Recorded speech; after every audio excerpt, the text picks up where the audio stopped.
Hi, it's Bumble. Welcome back to my channel. I'm watching this movie for like 2 days, and then I had some time this morning, like a bit before I recorded for this, and I thought, okay, I can just sit down, I can finish it.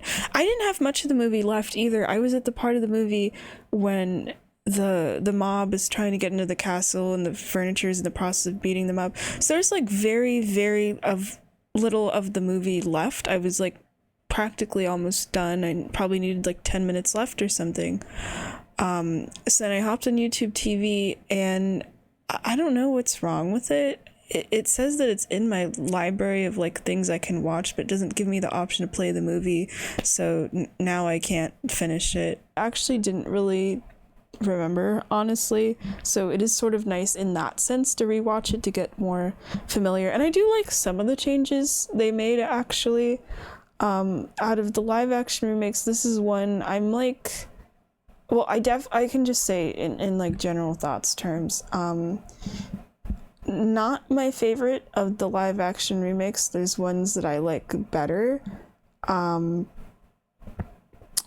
didn't feel like the changes were anything that like pissed me off, so that's very good, because sometimes they do that with the live action ones. Like that's what I've heard happen with the Lilo and Stitch one, where it's like changes that don't really make sense. I don't think there were changes that made me upset or anything. I do like some of the new songs. It's just some of them are like really short, where I don't know if I can count them as songs. I think my favorite addition actually is that the Beast ends up getting a song, and I feel like they try to flesh him out like a bit more as a character. That is like one thing I will give credit to some of the live action Disney movies, is that they try to give, like, you know how they're like with the princess ones, they try to give the princes like a little bit more to do or more character stuff, and that makes them feel a little bit more developed, and I appreciate that. This movie is a bit longer than the original. This one at least is like 2 hours. I thought with the animated one, it like moved at a nice pace and everything, but this one has, okay, not really anything that pisses me off. It's more of like there's stuff they add that I feel like are just kind of there to pad the runtime. Like there's this one part where because Belle gets more of a backstory as well, of like her and her father. But both Belle and the Beast actually get backstory stuff. It's kind of interesting. With Belle, it's that her mother had like died of the plague, and that's part of the reason her father is so protective of her and doesn't want her to be held captive at the castle. So her mother dies from the plague. Belle and her dad are originally from Paris, and because of the plague, they end up leaving, and they go to wherever this small town is where everyone hates Belle and stuff. And that's sort of interesting, but then they explain it in this whole scene where there's this new magic item that's a book, and it lets you get teleported anywhere. So Belle and the Beast go back to Belle's attic from her childhood or whatever. But it just still like, I get they're trying to add more to Belle's character with this, but that whole taking the time to warp to this area and warp back, they spend so little time there that it just feels completely unnecessary. There's things like that that I just feel were there to make the runtime longer, or some scenes end up being a bit longer than they need to be, especially compared to the animated one, like the scene where Maurice ends up inside the castle for the first time and he's interacting with the furniture. I think it's usually like he's interacting with like just Lumiere, and actually no, I think he meets Chip too. I'm trying to remember. A lot of the movie is the same. It's just there's some stuff that just feels like it goes on, like there's too much time with it. I don't really know how to explain it. So I miss the kind of slightly quicker pace of the original, I should say. Some of the new stuff they add is interesting. I feel like this movie especially tries to, you know how a lot of people have the thing with the original where it's kind of unclear with the numbers and specific things they say of how old the prince is when he's transformed into the Beast, and how long have the servants and him really been in the castle and stuff. Because they have that line in Be Our Guest about the 10 years rusting thing, and they have the stained glass stuff, so I thought the prince was a adult, but then they have the 21st birthday thing with the rose, so it makes it very kind of unclear in the animated movie of like, is the prince an adult, or number wise would it mean he's like 11 or something. With this one, they just straight up avoid numbers. They cut out that one specific line out of Be Our Guest, and when they're talking about the rose at the beginning, the whole narration about how the curse works or whatever, there's no mention of a birthday. It's just the whole thing of like the last petal of the rose falls or something.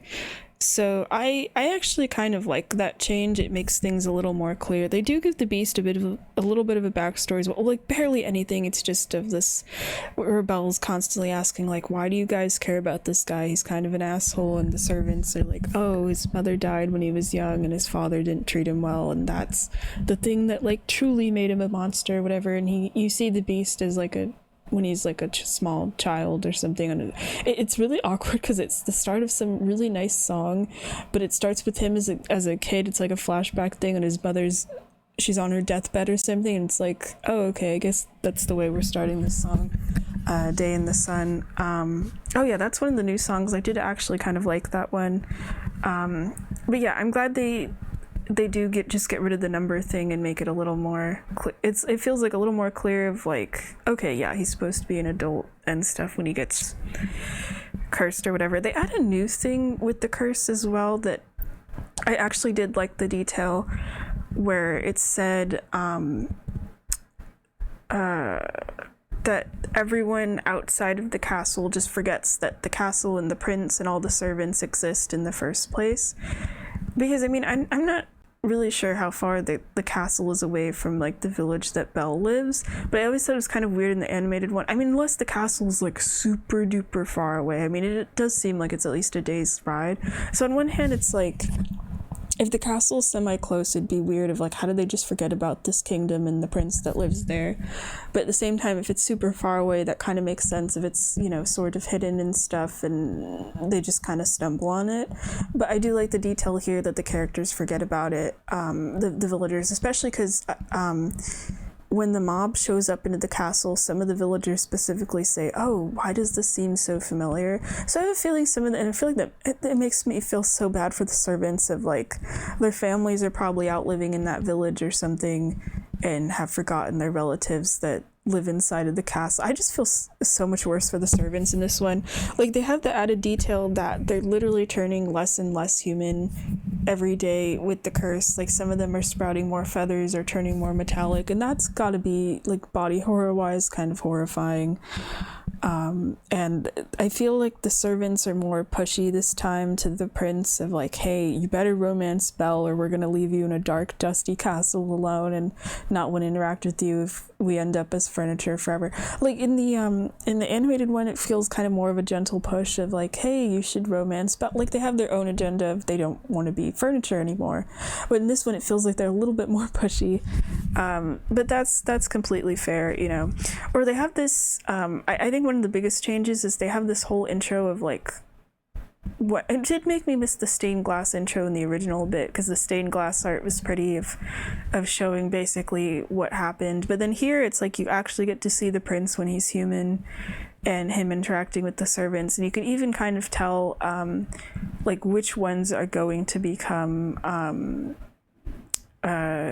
certain furniture and stuff. And you see that the prince is already kind of an asshole, where him and the people at this party he's throwing, they laugh at the enchantress when she walks in, and it's mentioned about the prince like heavily taxing the villagers and whatever, and having all these wealthy things while everyone else in the village is like really poor. So they do add more to it of like, okay, he was on the inside kind of a terrible person before he gets transformed, which again, the movie does try to add a little more to it later on, of saying something of like, oh, the king didn't treat the prince well or something after his mother died or whatever. It does feel like cheating to see the prince's face in the opening. I mean, they do the same thing in the original, where it shows just full on the portrait of him that he ends up clawing out, and then it goes into the rest of the beginning. But with this intro, you do just straight up get to see his face as he's like walking around and stuff. I guess still a little hidden in the sense that they give him heavy makeup, especially around the eyes, and they really mostly just show his face from like super far away. So I'm assuming, because I can't completely remember what he looks like, that his face is different at the end, but that still feels like a little bit more cheating, because you're supposed to have that big reveal at the end. You know what? Now that I kind of want to see the ending, I could probably just look it up on YouTube or something, now that I think about it, like a clip, because it's only like a couple more parts of the movie I need of just like the Beast fight with Gaston, and I want to remember what the Beast looks like as a human. I'm wondering if it's going to be different in any way or whatever. That was something that kind of bothered me with this movie, because the actor that plays the Beast in this, Dan Stevens, I've seen him in like other movies. I'll be honest, he's like kind of one of my celebrity crushes too, and it's really weird seeing him under. I don't like the way the Beast looks in this. I want to get that out of the way first off. It's really weird because it's like, it's his face. Like sometimes the Beast, the way he moves, I'm like, oh, that's a Dan Stevens like facial expression or whatever. I know that sounds super weird. You know, when you see enough of like an actor in a bunch of different movies, and you know, people have certain mannerisms or whatever, how they make an expression or something, and you kind of get used to it. That's what I'm trying to say. But I don't really like the Beast design in this at all, actually. I do like that the horns, they kind of look like they're a bit bigger. I'm trying to remember if the original one had... I don't think he had horns. Shit, now I have to go look it up. Hold on. Because I was wondering about that throughout the entire movie. Let's see. Did he... No, okay. Wait, are those... They kind of okay. No, okay, sorry.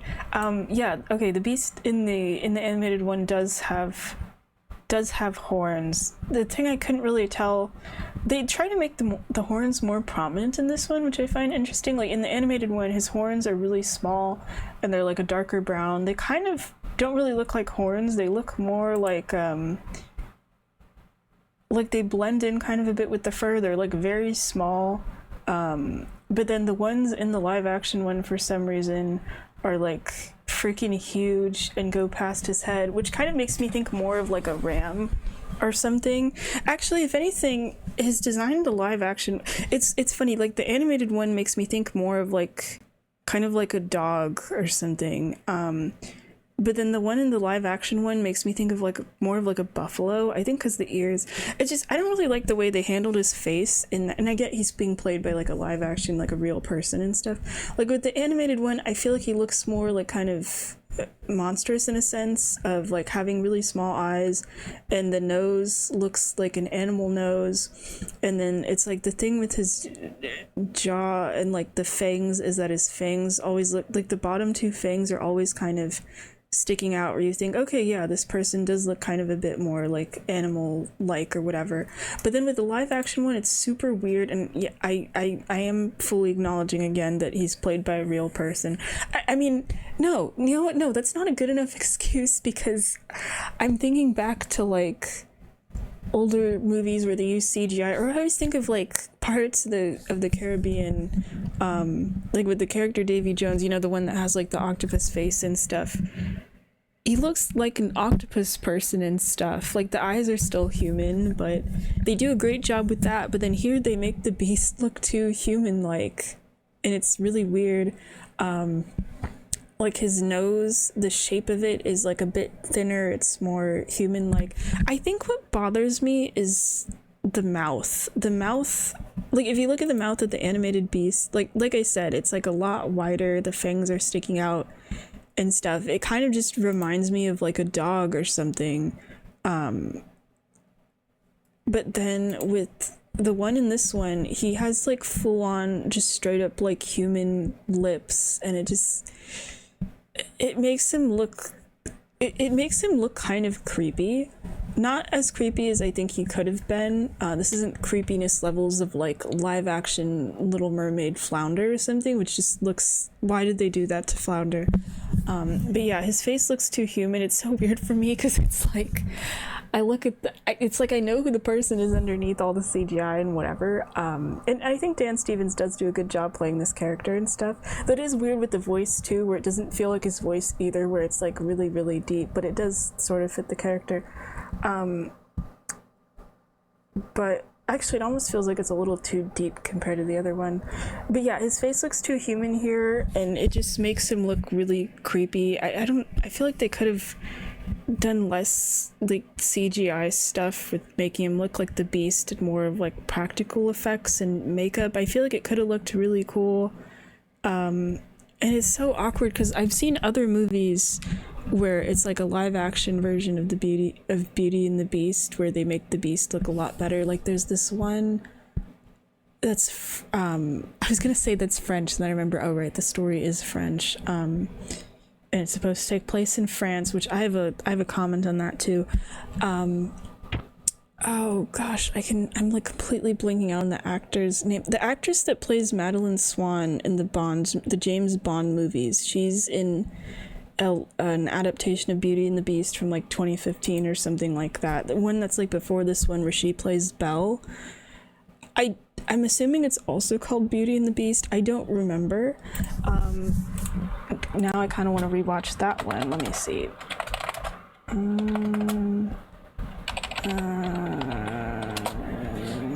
What is it? No, not that. Sorry, there's so many Beauty and the Beast movies.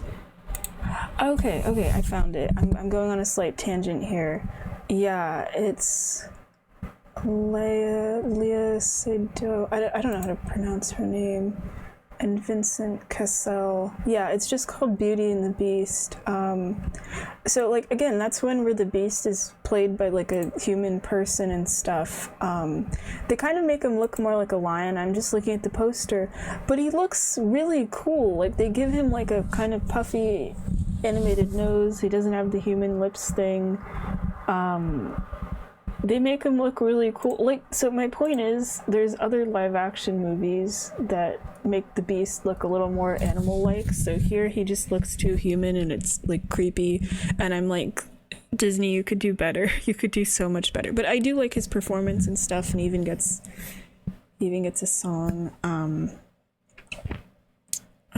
I do kind of like the Beast, this character in this, like a little bit, I don't know, more than in the animated one. There's something they changed the meaning of that really bothers me, actually, in terms of Belle and the Beast's relationship.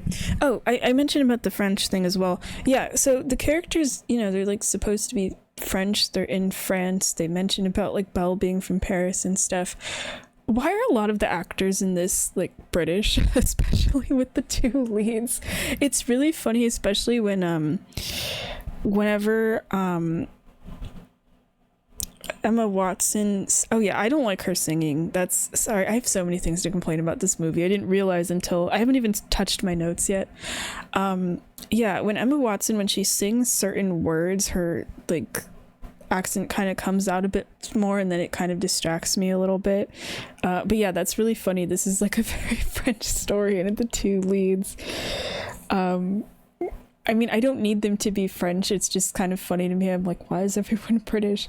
Or something that was really weird to me was Ewan McGregor. I really like him as an actor. He voices Lumiere, who is probably like the most French sounding character in this entire movie, like with the animated Disney one and stuff. But then hold on a minute. And they have him do like a really bad like French accent where sometimes it doesn't even sound French, and I'm just like, you couldn't get someone with like an actual French accent for this one specific character? Like, come on, man. But I do like him as Lumiere. I think because I just already like him as an actor already. So I'm fine with that. They get a lot of like well-known people, especially for voicing the furniture. It is kind of funny to me though that they have like several musical theater people in this movie, but they only really play the furniture characters, and some of them don't really get to sing much. Like I don't remember her name, but the actress that plays the wardrobe character, for example, is easily, in my opinion, the best singer in this whole thing, because she's someone that actually knows how to sing and stuff, and she barely gets to sing. Or there's this one song, this new song, where she gets to sing part of a song with Belle, and it just kind of further emphasizes that they have a lead that can't sing, and it's like, come on, man.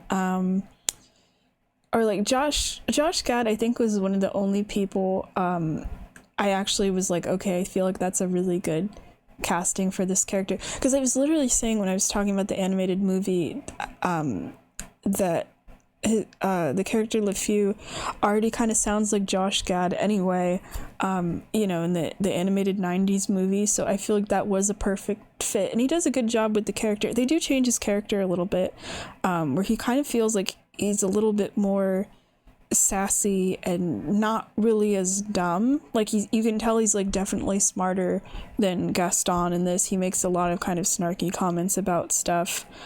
I remember when this movie came out, I think Disney was doing this whole thing where he's like, he's our first gay character or something, and they got in this whole hoopla about it. But then you watch the movie, like, you can sort of tell he likes Gaston. It was kind of hard to tell, if anything, because they had him so just, it's not really noticeable. So then making this big deal of like, this is our first gay character, it just came off kind of weird. I don't know. But yeah, I thought Josh Gad did a good performance in this too, and he gets to sing, and I know he does like musical theater as well. Like, I've only ever really seen him in like the Book of Mormon, but I know he plays like Olaf in Frozen. He's someone you already know like can sing, so then I feel like that makes the song Gaston work fine, you know. Speaking of Gaston, it was kind of funny, the actor that plays Gaston, I don't know what he normally looks like when he's not, you know, dressed as the character Gaston. He kind of, I think it's face-wise, looks a bit to me like Sportacus from Lazy Town, and that was kind of distracting to me a little bit. He was probably the funniest character to me in this. He was great. It's just weird because like the animated Gaston is so facially exaggerated, so having him played by like a normal human person also feels really weird. Because Gaston, you know, is like in universe treated as like the hottest person alive, but then with the animated one, his features are so exaggerated that he looks kind of ugly to me. But then they got someone actually handsome to play him in this, so it just makes it feel kind of weird. I don't know if that's supposed to be the point, though. I might have just missed the point, but that was a cool character to watch in this. They have a couple new characters as well. Like, there's a harpsichord character for some reason. He doesn't really have too much of a big role, so that also means you get to hear the harpsichord instrument in a couple of the songs in the castle. I do like with the castle, whenever there's songs in there, it's specifically, you know, it's only music being made by the furniture and stuff. With the harpsichord or other instruments or characters singing, like, it's all kind of happening in universe in that sense, and I do think that's kind of cool. Okay, let me actually get into my notes. I've been talking for like half an hour and I've just been going off the top of my head. So you have this new intro where it's the prince and he's getting ready for this like big ball, and they try to hide Dan Stevens' face a little bit, where it's like very big like close-ups of his face, or you see him where he's covered in makeup or kind of far away, so you still try to hide his face a little bit. But yeah, I like that we get to see the human versions of the servants, not all of them though, so I still don't know what some of them look like. But the ballroom looks really pretty. Something I do kind of like with this one, I don't remember the time period this movie takes place in, but it reminds me of like Rococo art in that kind of stuff. I feel like that's probably supposed to be the point. The castle looks like very, very fancy and covered in a lot of gold and stuff. The ballroom looks pretty, so that made me excited for the ballroom scene later in the movie, but then I just felt kind of disappointed. I don't know, I think I just missed the high ceilings and some of the camera angles and stuff. And that was part of the movie I was looking forward to. But yeah, this intro like very clearly establishes like, yeah, the prince is an adult and everything, and the rose doesn't have an age limit thing anymore. The design of the enchantress I think was actually one of my favorite designs in this. Like in the stained glass one, in the animated one, she just looked like a normal person in this green dress, but here they make her look like this magical, mythical figure where she like still kind of has a human face, but she glows. And I'm leaving. sorry, I got interrupted. I might get interrupted like one more time. Or if you hear other people's voices, it's because I think someone's coming home. Anyway, yeah, the enchantress, they make her look more magical. I really liked that change. Her design looks awesome. It was my favorite, where she's this glowy, floaty figure, and her outfit, or maybe it was part of her body, kind of is like flower-like, which I thought was a cool detail. But yeah, they have the added detail of the castle and everyone in it being forgotten, which I feel like they're trying to fix a couple of, I don't know if I can exactly call them plot holes. I do appreciate that with this live action movie. There's like a couple of good points I can give to it.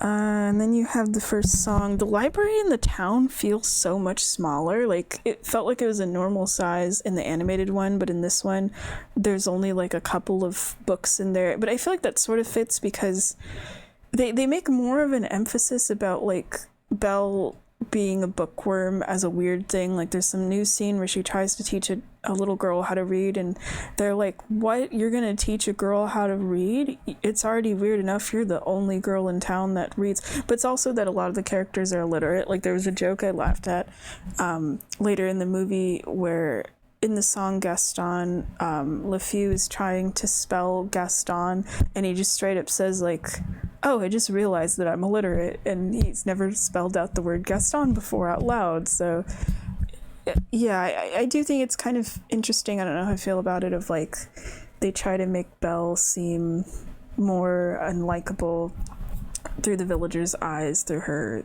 ability to read. I mean, maybe that fits with like the time period too. I don't know. Emma Watson, I feel like confused about her, where it does really bother me that her character Belle is the main character, and Belle sings a lot, and Emma Watson, there's so much auto-tune that's used. I don't know if it's like that's like Disney's choice, or if Emma Watson actually can sing. I've never heard her sing anything. Maybe she can, maybe she can't, but I'll never know because they auto-tune the heck out of her, and it makes her sound weird, and it's really awkward because everyone else can sing. Like, I've never really heard Dan Stevens sing either, but he gets a song, and his singing sounds better than hers, and she's the Disney princess lead character that with the big I Want song and everything, and everyone else sings better than her, and that bothers me. On one hand, she does look a lot like Belle, and I do like her as the character. I think that's fine, but yeah, singing wise, I just felt really let down, especially because they have like musical theater people in this movie too, but they they're put as like the side roles and stuff, so it just makes it really weird. That's one of the main things that bothered me with this, honestly. Let me see, I get to kind of skip around. I do like that they have it kind of like how the story's usually told, where like Belle asks for a rose from her father, because with the animated one, it was that, from what I remember, he gets lost and he stumbles into the castle and stuff, but then with this, it's that she's like, hey, can you bring me a rose? And they try to give more to the rose of like Belle's mom having a little rose thing as well. So then her dad also almost gets away from the beast in the castle, but then he goes to pick the rose, and that's the thing that like pisses off the beast and stuff. One of my favorite parts in the songs in the song Little Town, it's the big moment, kind of like in The Little Mermaid. I don't know what those are called, where it's like the climax of the song. It's the big moment where you just scream out your feelings and stuff. It's the part when Belle is on that hill, and I think in the animated one it's that really cool shot where she's playing around with the dandelions and they blow off into the breeze and stuff. But this one is that it's just her standing on a hill and she's singing that line of like, I want adventure in the great world somewhere, and it's like it's the big part of the song and stuff, and it just looks weird. She's just kind of standing there like very static, and there's all of these CGI hills and stuff. It's like, why do you need CGI hill? Oh, hold on. Okay, sorry, I might keep getting interrupted. I'm not able to close my door, but then people keep being noisy around me. It's like, Anyway, yeah, it's like the CGI environment she's in for this part of the song, and I'm like, it's just a bunch of hills in France. Can they not go to like an actual place that has hills or something?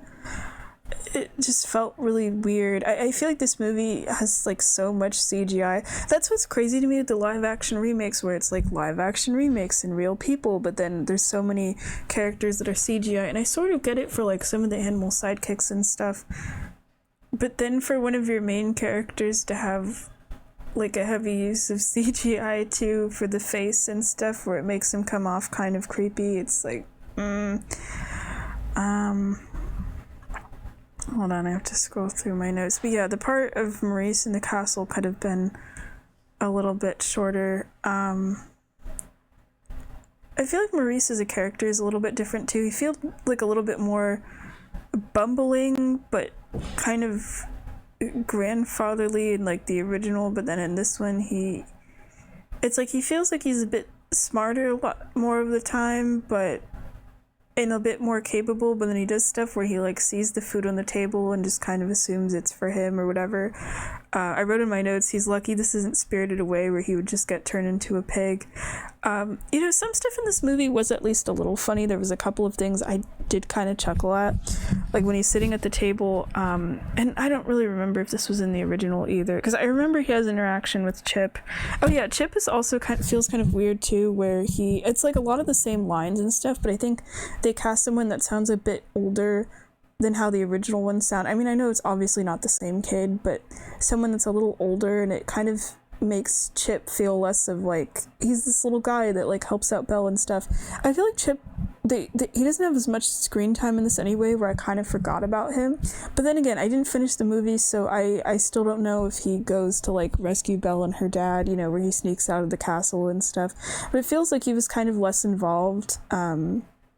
Which, I mean, they make the Feather Duster character more of an important character in this, so maybe that's why it balances out. But the part in this when the cup just moves forward on the table and just says something like, oh, Mom says we're not supposed to move because it might be scary, and Maurice just looks at him as like, it's alright.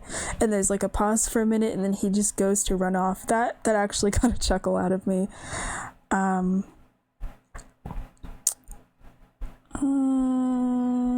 But yeah, Maurice feels like a bit more of a sensible character. He's like mad at the Beast for imprisoning him for taking the rose and stuff. I have to just kind of keep skipping my notes. When I originally watched this movie, I was kind of a bit scared of the furniture designs. I think especially for Mrs. Potts, but especially Chip. Chip in the animated one looked kind of cute, of having the little... I feel like the chip in the cup itself was like a bit more prominent, but like the placement in the eyes and mouth and stuff, they made him like this cute little silly guy. And then in this one, they have it where his face and Mrs. Potts are like directly painted onto the teapot in the cup, which is kind of cute. I'm like, okay, that's kind of a cool idea. Like they try really hard to make the furniture match more of what furniture in that like time period and stuff, and match more of the castle, which is kind of cool. Like the Feather Duster has a new design where instead of the duster part having her face on it and stuff, they make her they make her into a swan. They make her into a porcelain swan, which is really pretty. And it also gives her the ability to kind of just fly around and stuff. Or like Lumiere's is kind of cool, where instead of his face being on the wax, they have it where there's like an entire sculpted like man, and that's him and stuff, and then the wax on top is just the wax on top. Like they try to give the characters like a bit more detail with that, but because they're trying to put their faces in a different way and they're smaller and stuff, it kind of makes it harder to see their faces. I felt like it was hard to tell what Lumiere, like what his face was doing, because it was so detailed and smaller. Cogsworth, I immensely prefer the design of the original. His face looked a lot more friendly, and here it looks kind of a little creepy because they're trying to shove it all into a smaller part of the clock face and stuff. But yeah, I think Mrs. Potts, it's like the design of her eyes and chips just look kind of soulless a bit, and they don't really emote as well as their animated counterparts, so it makes them look kind of creepy. But I do like that they try to change the furniture a bit. It also just feels weird. The castle in the original felt a bit more like gothic to me. It was really cool. Like Cogsworth even talks about it, of like some of the furniture being looking kind of baroque. But then in this one, it's like the castle and the furniture looks more like it would be like Rococo. Like it feels a bit different. I don't know which one's supposed to be more accurate to whenever this is supposed to take place. So it's like kind of a different visual vibe to like the castle and the furniture, where here the castle is covered in a bunch of gold and it's like super fancy and stuff, but then it also doesn't make it feel like, it never really looks dusty or anything. You know how it's like the castle hasn't really been cleaned and no one lives there and stuff except for like the beast, basically everyone else's furniture. I kind of liked in the original, it looked a little bit more kind of abandoned, a little more spooky, but here it's like still super fancy and stuff. So I'm very mixed on it. They add a new instrumental part to the song Gaston where he does a sword fight. I didn't feel like it was necessary, but it sounded pretty good. Belle actually does try to escape. She tries to go out a window and then just kind of gives up after a while for some reason. There's a little harpsichord intro in the song Be Our Guest. I thought that was actually kind of nice. I feel mixed on this version of Be Our Guest. I kind of liked it at first. The instruments sound a bit more, I guess, just like French or whatever. And the song kind of sounds a little bit more chill at first, and I'm like, okay, interesting. But then as it speeds up, they make the visuals very, very flashy. Which I get it, it's like a big sort of Broadway musical number style thing, but with the type of song that it is, but it feels like it's too overstimulated at the end, too colorful. It's just like, okay, you can tone it down a little bit. Like the original was like that too, of like they try to make things look flashy, but it wasn't so insanely colorful with like a billion things on the screen where it felt too much. It felt just right. But here it's just like, oh my gosh, tone it down just a tad, a little bit. But yeah, Ewan McGregor, singing as Lumiere for this, I thought was pretty good. I kind of forgot he can sing because I completely spaced out until I got to this part of the movie that he was in the movie Moulin Rouge, where they're like constantly singing in that, but he sings well. I did like vocally this version of the song, but visual wise it was just a bit too much to me. Also, did I imagine it? I know this is a movie from 2017. Did they make Lumiere freaking dab during part of Be Our Guest? I swear I noticed that. I was like, what the heck? I don't know how I forgot about that. There's a couple of times where the furniture tries to lock Belle inside of the castle, and I was thinking like, okay, they're like really desperate to become human again, but I think it's just that they want her to stay. It's out of safety actually because of the wolves out there, and I didn't even think about that until she ends up getting attacked and stuff. And they have these parts of the movie where Gaston and Le Fou are trying to get to the castle where they're with Maurice. They make Gaston a bit more of a brutal character here. Like there's this line from Le Fou where he's talking to Gaston, trying to calm him down. He goes, think happy thoughts, go back to the war, blood, explosions, widows. And it's like, bro. But then he leaves Maurice to die in the middle of the woods. And then we end up getting this song when they're talking about the Beast's backstory called Day in the Sun. I thought it was pretty good actually. It does show that everyone sings better in the castle, sings better than Belle, and it's just like But the song itself is fine. It's about it's the servants mostly, and they're singing about how they miss being human, basically. I like that they kind of get a song as well. Like, everyone's mopey in that castle, and it's kind of nice to get a bit more of their perspective of, like, you know, they just want to be human again. And so, like, you hear them talk about it throughout the movie, so I thought that was kind of a nice little addition. And it's a short song. I was okay with that. And then there's this old woman character where she ends up helping Maurice get back to the town after he's, like, left to the woods. The thing that's the bummer is, like, I haven't finished the movie, so I don't know if she's gonna turn out to be important or something. As I was watching, I was thinking, what if this is just the Enchantress again and she's, like, helping Maurice, but as, like, further revenge against the Beast or something, but I don't know. One of the things that really bothered me in this was the reveal of the library in the castle, because in the animated movie, it's a really, really sweet moment, because it's, like, once it gets to the point where, like, the Beast goes to rescue Belle from the wolves and she's cleaning his wounds, and, you know, that's the point when they kind of start bonding a little bit and he starts to care about her, and they have that whole song where they end up together and they're, like, hanging out and stuff. But the animated one, it's that he's really, really excited to give her the library. It's such a cute moment where he knows that she'll love it.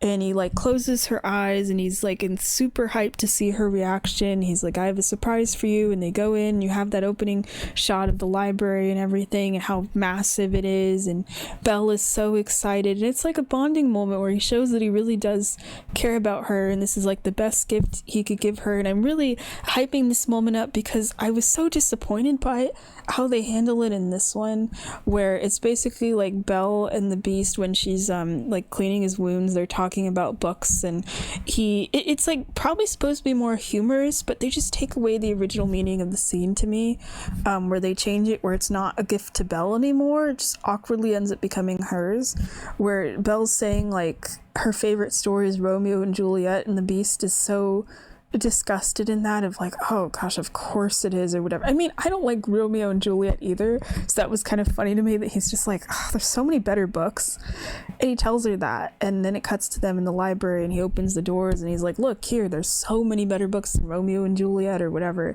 because I think she asks him, like, do you know any better stories or something, and Belle just freezes because she's, you know, thinking, oh my gosh, I've never seen this many books in my life, and this library, because she's a bookworm and stuff. And the Beast is just kind of, because he, you know, he doesn't really know how important reading is to her or anything, and he's like, are you good, are you okay, and she's just like, this is so cool, oh my gosh, and he's like, all right, if you're so happy about it, I don't really read anything in here, you can just have it. And it just makes it feel, like, very awkward, because he doesn't really understand the significance of it to her and just kind of dumps it on her, basically, compared to in the original, where it's supposed to be a meaningful gift and he knows how much she's going to enjoy it. It's kind of more of a bonding thing between them, and they try to just take all the meaning away from it here and just turn it into a moment that's kind of more funny than anything. And it's just like, oh, okay, that was one of, like, the nicer parts of the original, but sure, I guess.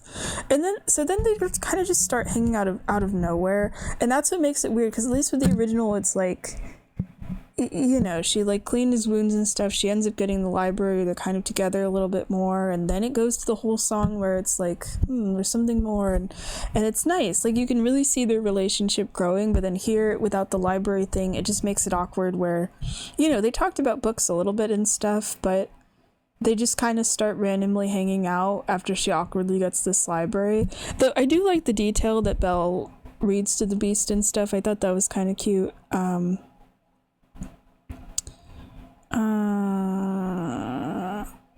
I also noticed I think the Beast kind of wears a bit more clothing in this one too, where, let me see,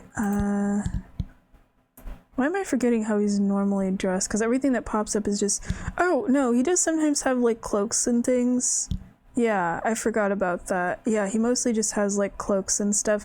Because in this new one, he wears, like, kind of just rags, but he starts wearing, like, full-on proper shirts and everything once him and Belle start growing closer.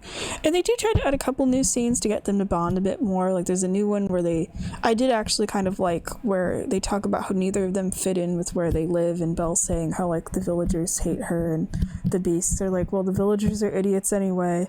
And then you get this new part, like I mentioned, where they get teleported to Belle's childhood attic. I feel like that whole part was just kind of unnecessary.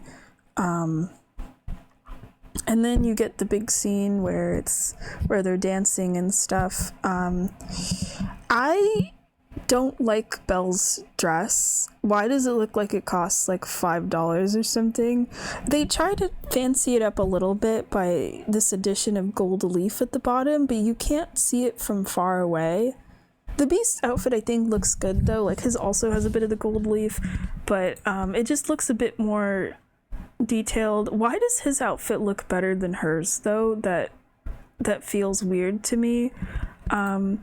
Like here, let me see. Like with her original dress, it's not like super duper duper bright yellow. It's like kind of a softer yellow, and there's parts of it that have gold, but you could tell there's like a lot of this like fabric and stuff. I think it looks pretty, honestly, and I like this like kind of lower part of the sleeves that aren't really on the shoulders, and she has these like fancy gloves and stuff.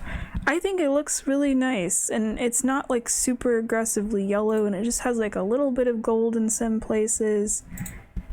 I think it's nice, but then they changed the design of it in this one, where now I have to pull it up for comparison. Oh yeah, they completely changed the sleeves. They have it where it's like actually on her shoulders now. I think just the way the dress fits the actress, I feel like it doesn't really fit as well. I don't know. It's just the fabric looks really cheap.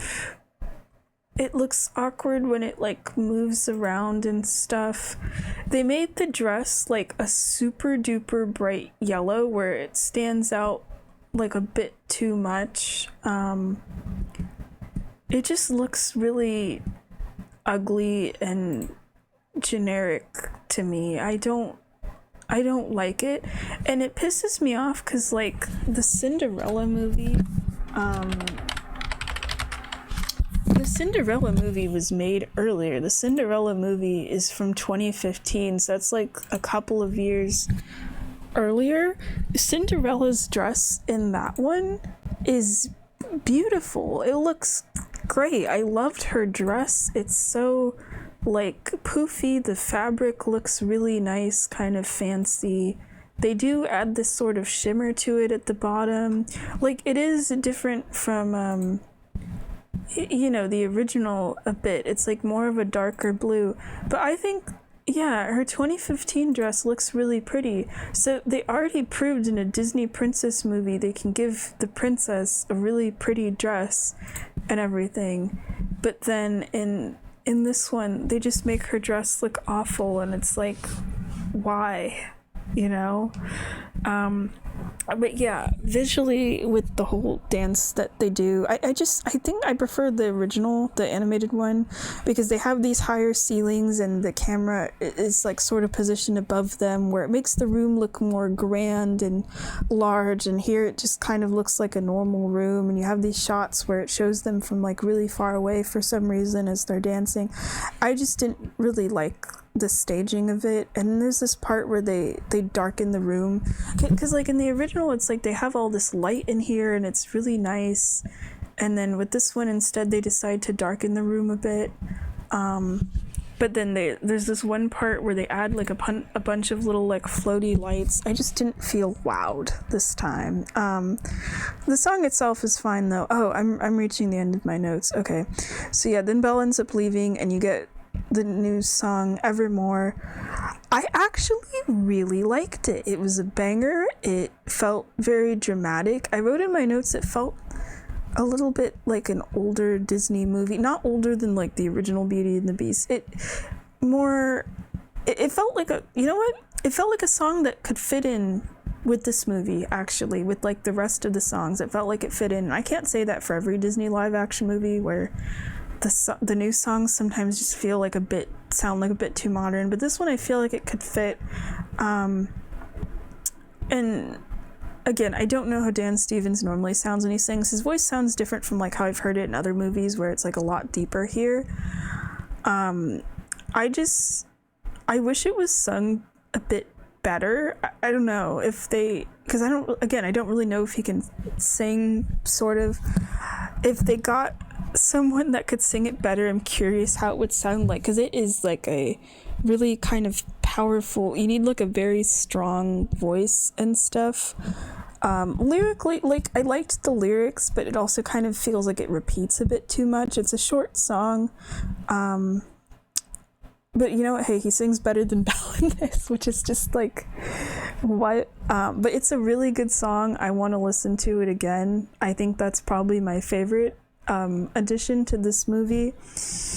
And then I was hoping that Belle would get a costume change. I'm like, please get out of that yellow dress. But no, she's wearing it when she goes to the village.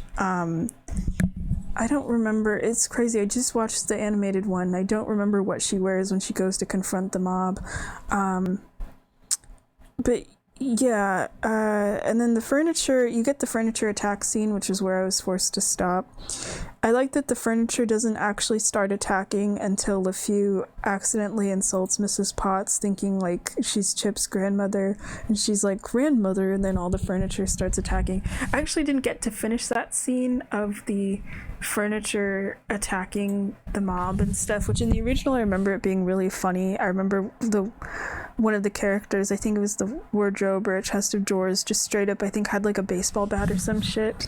So there was something I forgot about and misremembered, because in the animated one, when Belle and her dad they're like locked up and stuff, Chip goes off to rescue them, and he'd already left the castle a little while earlier. But I forgot with this one, because I think I said at the beginning of this review something like, oh, he doesn't have as much of a role. Yeah, well, they got rid of the part where he helps them escape at the end, and instead it's Belle and her dad. I actually did kind of like that better, of Belle and Maurice kind of working together to end up escaping and stuff, because I feel like this movie kind of focuses like a little bit more on their bond. And there was other things as I was going through some of the ending stuff where I'm like, oh yeah, they did kind of hint at this or mention about this. Like the wardrobe and the harpsichord are lovers, and I was thinking like, how did I not notice that? But they mentioned something about one of them having a lover that's upstairs, like I think referring to the wardrobe or something. But I feel like they fit really well together, like it makes sense. Or like with Mrs. Potts, well, I had a feeling when they mentioned the everyone outside the castle forgot them, of like, what does that really mean? But no, when the castle's being invaded, she's pouring tea on people, and she's like, oh, Mr. Potts, and I was like, oh shit, you have a husband that's out there. I feel like this movie and some of its like added lore stuff makes a lot of the stuff with the servants so much more tragic, of having like a family member that's, because for Mrs. Potts it probably sucks. I don't know if Chip remembers his dad, of like, you have a husband that's out there in the castle waiting for you, and you've been stuck in this castle for like however many years or whatever, and knowing you can't go to this person, they can't know you're stuck in there. But for the husband, it's like he literally forgot, this guy just like literally forgot his entire family and everything. That really sucks. Like they all end up together at the end, but it's just like, I didn't even consider in the original if the servants had like family or friends that were outside of the castle or something.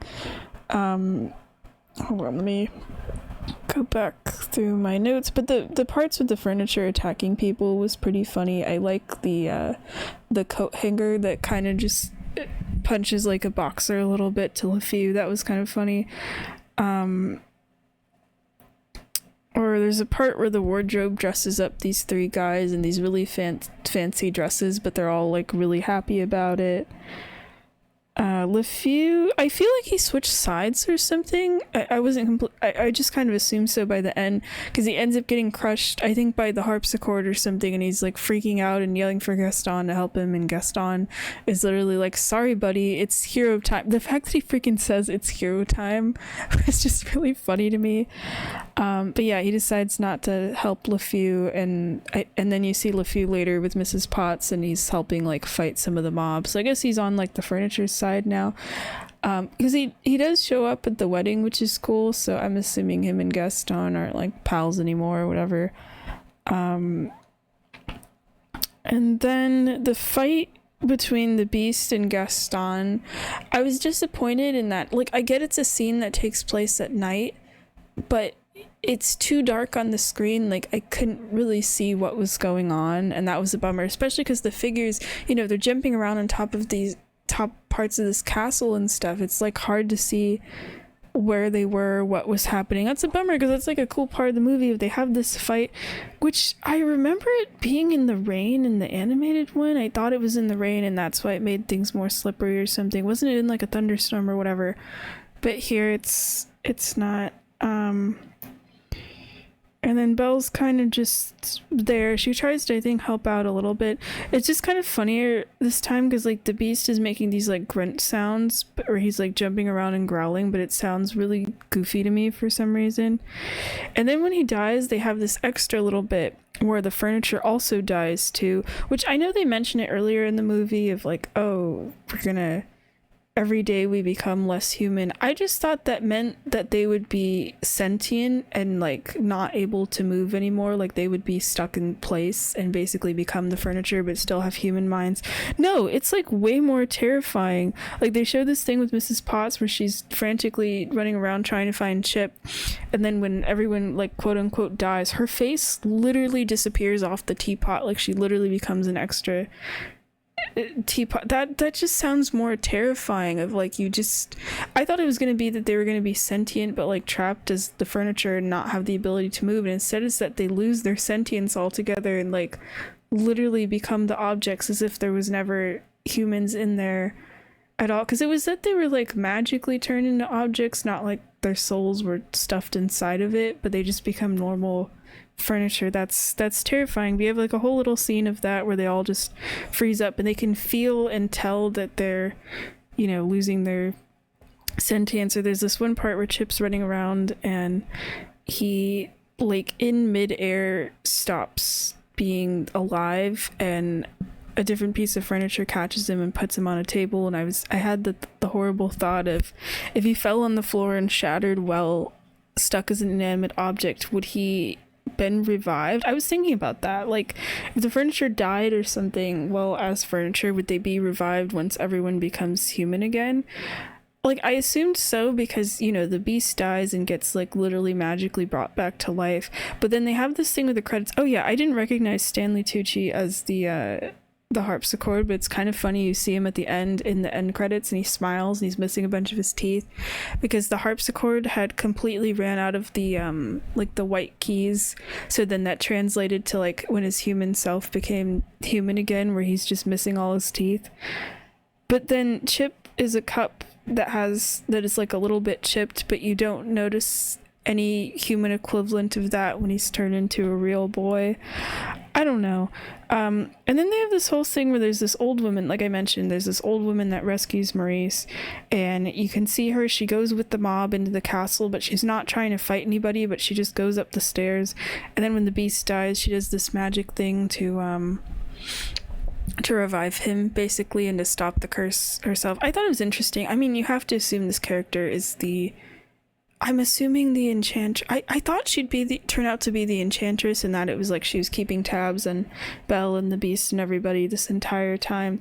But the villagers know her. She has a name. She is said to be like a widow or something.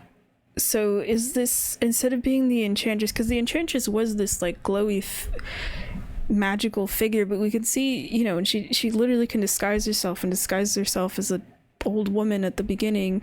So I felt confused, like, is this an enchantress or is this a person in the town that's actually some kind of witch and is like a force of good. That's because you see this character, I think her name's Agatha.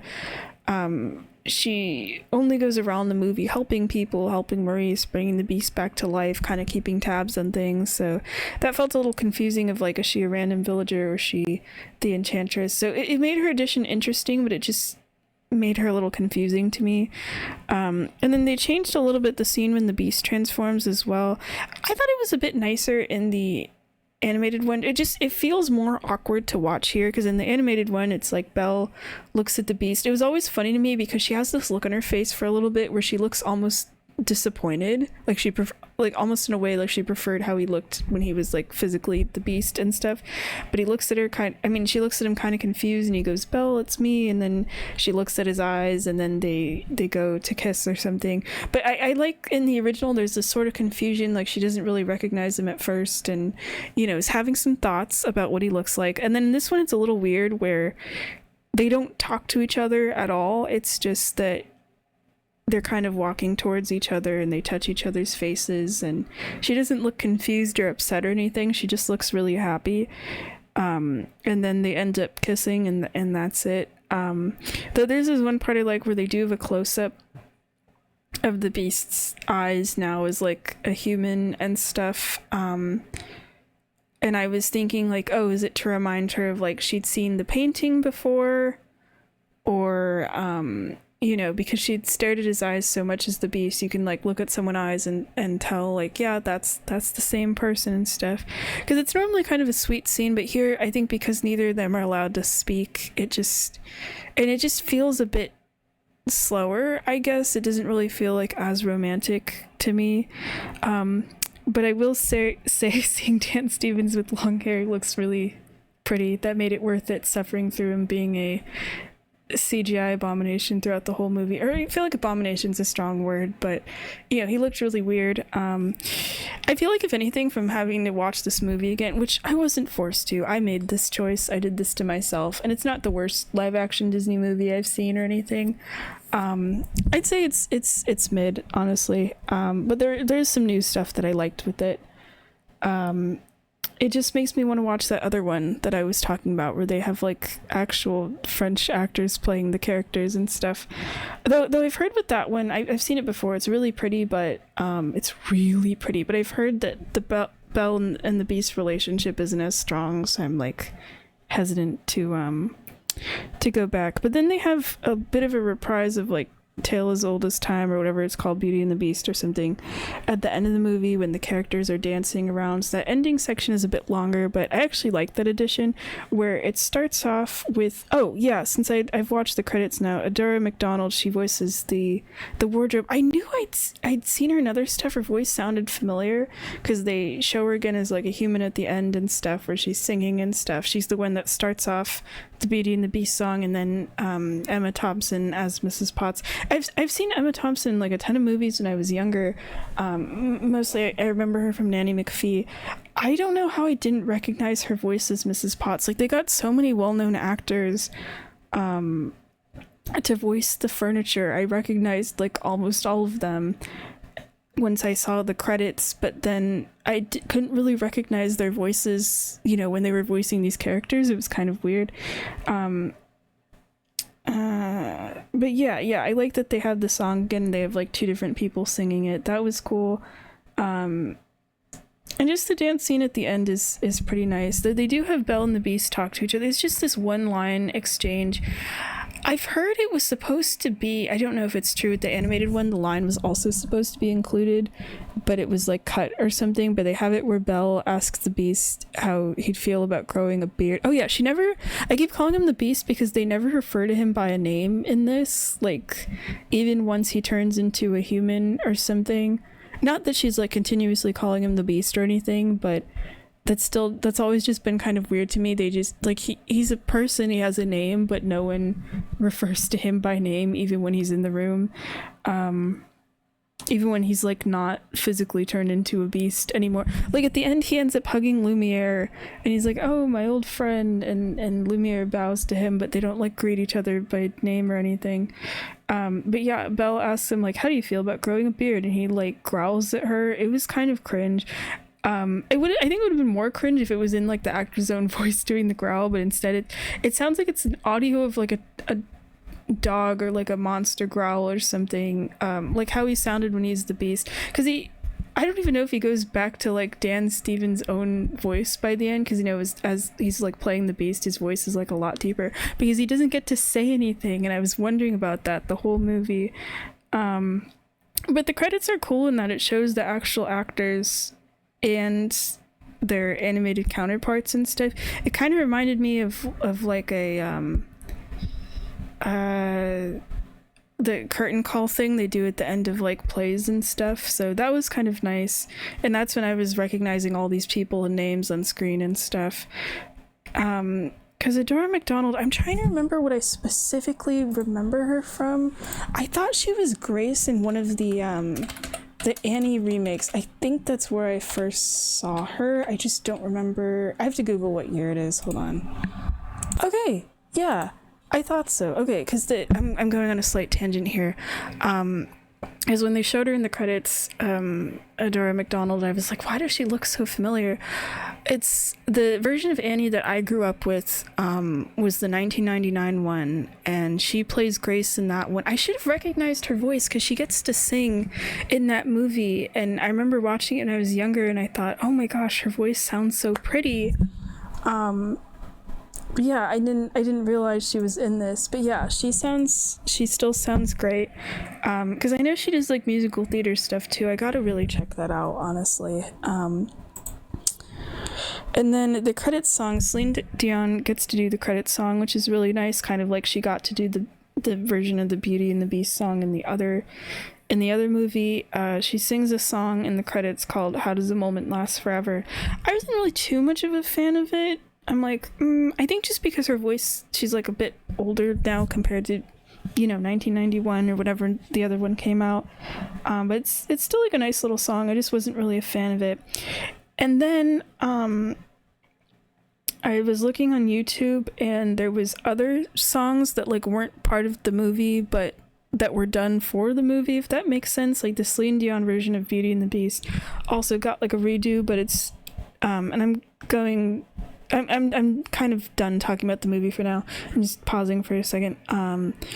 But by John Legend and Ariana Grande. I didn't know about this at all, but it sounds great. And then they have Josh Groban singing Evermore, and that's exactly what I wanted because it sounds to me like such a good song, and I feel like I wanted a performance of it that was like a bit more emotional, and he is great. He's someone else I need to listen to as well, because I think one of the first places I heard him was in Muppets Most Wanted, where and I'm going to spoil something with Muppets Most Wanted right now.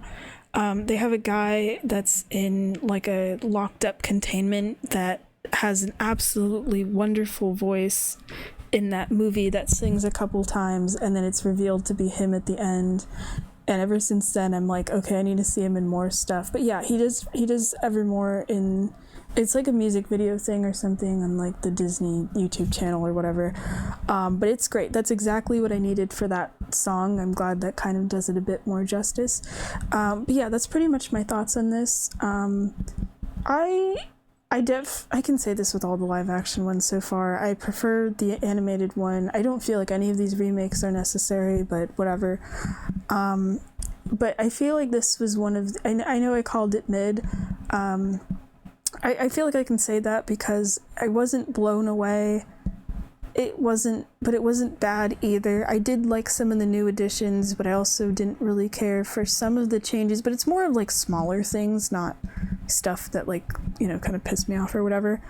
I thought the acting was good. I actually really did like Emma Watson as Belle, like acting wise, and she does look like her and stuff. It's just the one thing that bothers me with her with this is everyone else sings better than her. I guess it's also because I really like Paige O'Hara's, voicing Belle in the animated one. So I was kind of going into this. I remembered her as Emma Watson as Belle in this, but I was kind of hoping like, please have it where she can sing, and it's just too much auto-tune. Yeah, but everyone else does good. I really liked, the performances for like the furniture and stuff. That was pretty fun. I like that some of the characters, like Maurice seems a little more kind of developed in his relationship with Belle and stuff and their backstory. And I liked LeFou a lot more in this. Gaston is kind of the same as always, but he's always just kind of funny to me. And I like that they did try to develop the Beast a little bit more. So I could say, like, I wasn't wowed, but I did sort of like it. If I had the choice, I wouldn't go see it in like a theater or anything. I didn't like it to like that extent, but it was kind of nice to rewatch it again. I don't think I'll ever watch it again, but I did at least somewhat like it. I think I liked I'm trying to remember if I liked the Aladdin one a little bit more. I don't know. There's actually one more live action remake I'd like to watch, and that's for The Jungle Book, and I found that on YouTube TV. Just because I just watched the original Jungle Book also pretty recently, so I'll get to that. I don't know if it'll come out this week or not, depends if I have time. But I'd like to watch that. And then I also found Cruella, and I've never seen that at all. I still think it's weird they made a movie for the backstory for the villain that like wants to skin puppies. That's really weird. I don't know how I'm gonna root for her. But I like Emma Stone, so I'm at least expecting like good music or something. I don't know, but we'll see. Yeah, I don't know when I'll get around to that either. But yeah, I don't really plan to watch a ton of these live action movies because I prefer the originals. I'm just specifically doing Beauty and the Beast and Jungle Book because they kind of popped up on YouTube TV for me. And, you know, I just watched the originals, so it's kind of a little bit more of like a comparison, especially because I'm doing rewatches of these two. That's kind of the main reason I'm doing this. All right, bye-bye.